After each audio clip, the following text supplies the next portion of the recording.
Winter, 1939. Stalin unleashes nearly 500,000 men to crush a much smaller neighbor. The Soviet Union expects victory in days, but the forests of Finland are not empty. Something waits, hidden, patient, deadly. A single figure wrapped in white turns the trees into graves. No speeches, no commands. Just one man with a rifle, and the frozen land he knows better than anyone. To the Soviets, he was a myth. To his comrades, a silent protector. To history, he became something else entirely. They called him the White Death. This is the true story of Simo Hayha, the most lethal sniper who ever lived. It started with a lie. On November 26, 1939, a Soviet border post near the village of Mainila was mysteriously shelled. Several Soviet soldiers were killed. Moscow pointed the finger at Finland, but Finland denied it. The nearest troops were miles away, and they invited an international investigation. The Soviet Union refused. 4 days later, the Red Army invaded. It was just 3 months after Hitler marched into Poland. As the world watched Europe burn, another war erupted in the icy north. A war few would remember by name. But for those who lived through it, the Winter War was brutal, personal, and deeply unfair. On paper, it wasn't even a contest.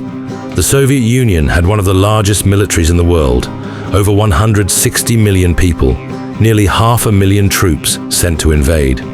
Finland, just 4 million people, barely 300,000 soldiers, no modern tanks, no air superiority, no allies coming to help, and yet Finland didn't back down, because this wasn't about land.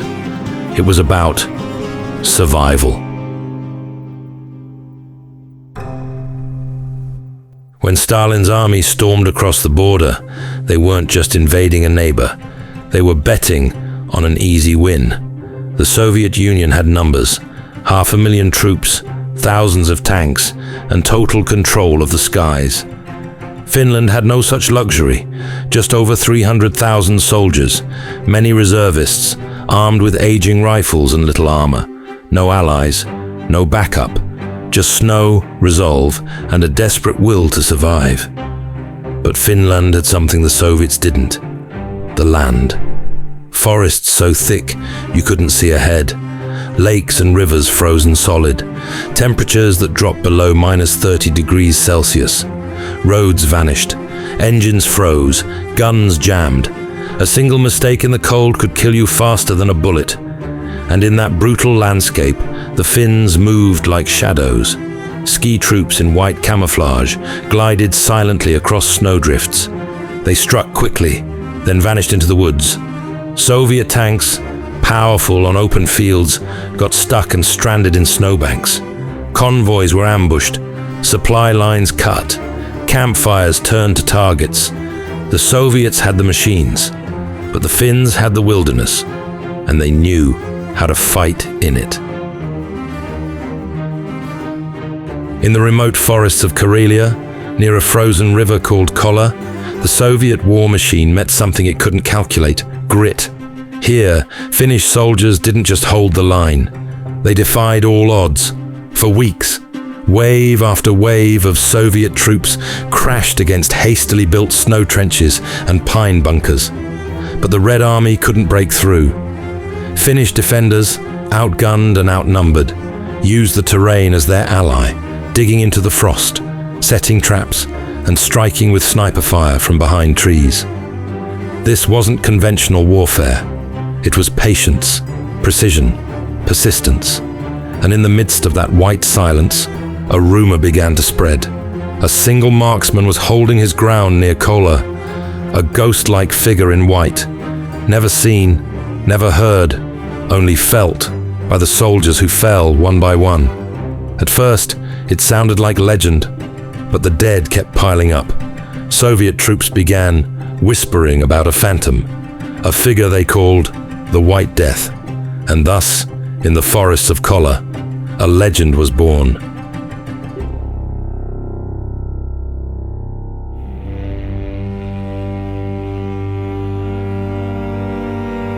Before he became the White Death, he was just Simo, a quiet farmer from a quiet forest. Born in 1905 in the village of Kaiskinen, southeastern Finland, Simo Hayha was the seventh of 8 children. His world was snow-covered fields, dense trees, and long winters. A place where you learned to survive, or you didn't. He didn't just learn to survive, he mastered it. Simo's family lived off the land. They hunted, chopped wood, grew their own food. From an early age, he skied through blizzards to track deer. He hunted not for sport, but for sustenance, and he learned that silence was power. When he fired his rifle, it was only once. Because in the forest, you don't get second chances. By his teens, he could hit small targets from long distances. Not just skill, but instinct, patience, stillness. He joined the Civil Guard in his late teens, a voluntary defense militia. It wasn't required. He simply believed in being ready. Every weekend he trained, skiing, shooting, waiting. He practiced until instinct turned to art. And even then, he didn't stand out. Simo was short, just over 5 feet, lean, reserved. He never boasted, never raised his voice. But give him a rifle, and he didn't miss. He wasn't a soldier by trade. He was a farmer by birth. But when war came to Finland, it called for someone who knew the forest better than fear itself. And Simo Hayha answered. By the time Simo Hayha was called to war, he wasn't just a good shot. He was a precision instrument. His weapon of choice? The Finnish M28-30 rifle, a local adaptation of the Mosin Nagant. Bolt action, rugged, reliable. It wasn't flashy, but neither was Simo. While most snipers preferred scopes for distance, Simo stuck to iron sights. Why? Because a scope glints in sunlight. It fogs up in the cold. It forces you to raise your head. And in the Winter War, that was enough to get you killed. Simo's approach was simple. Stay low, stay hidden, and always trust your eyes. He trained obsessively, not just with the rifle, but with the weather. He learned how snow muffled sound, how the wind shifted a bullet's path, how breath could reveal your position as vapor in the cold. When he built a sniper nest, he didn't just lie in the snow. He packed it down, iced it with water to prevent muzzle blast from stirring powdery snow. He even held snow in his mouth, so his breath wouldn't steam in the air. And he shot only when it mattered. Simo didn't waste bullets. Every pull of the trigger was measured, calculated. One shot, one kill.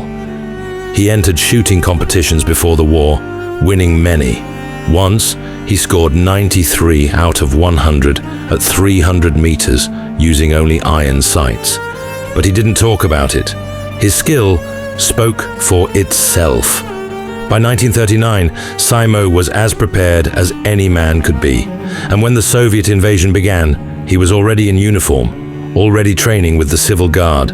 Finland didn't know it yet, but it had just deployed a secret weapon.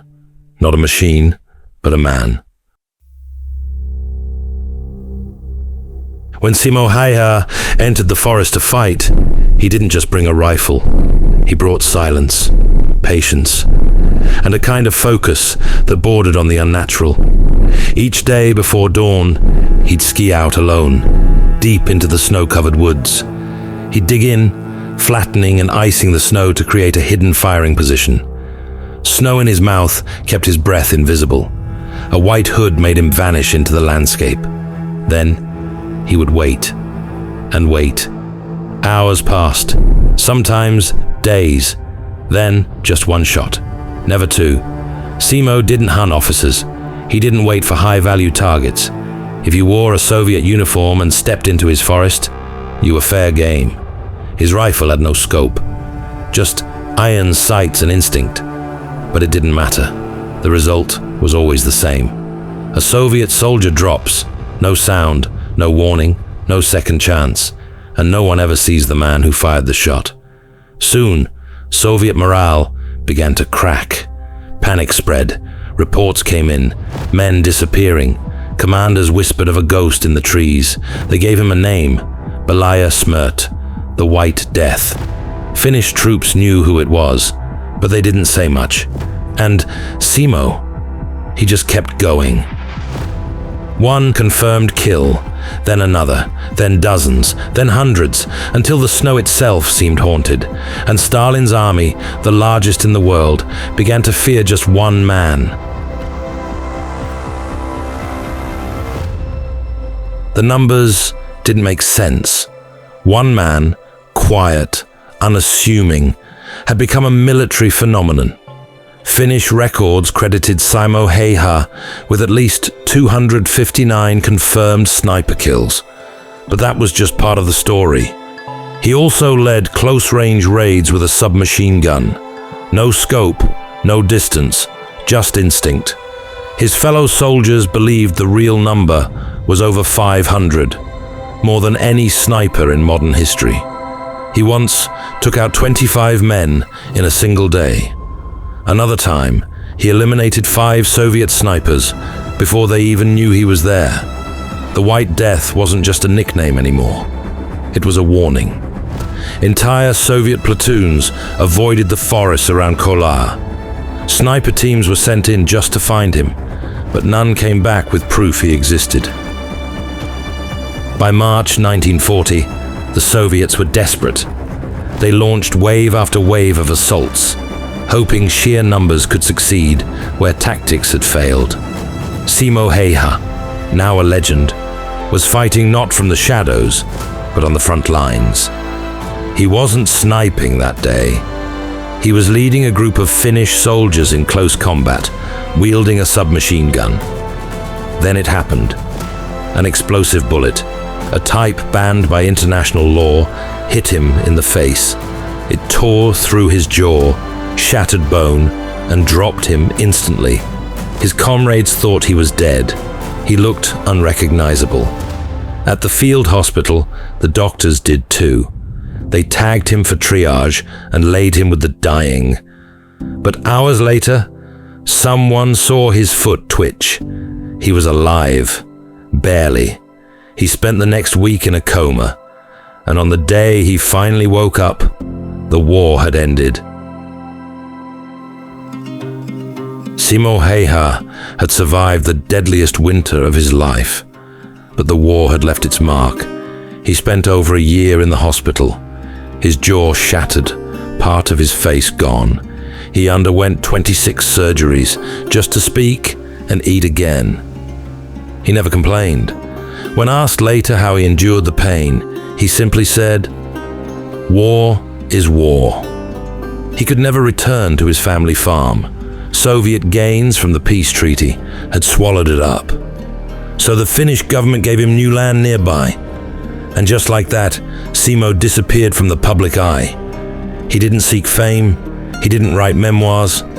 He went back to what he knew: quiet work, long walks, and life in the forest. He hunted. He fished. And when asked how he became such a good shot, his answer was one word: practice. The war had made him a legend, but peace to him was the greater victory. Simo Hayha lived to the age of 96.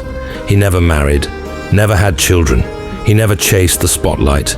And yet, in Finland, his name became a quiet symbol, not of glory, but of grit. He received the Crosses of Liberty.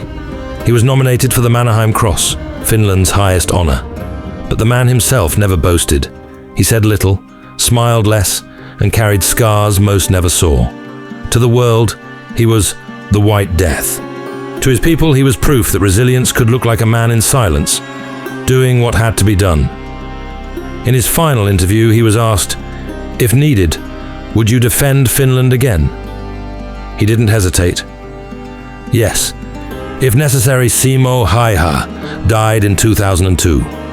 But in the snowbound forests of Finland, his legacy lives on.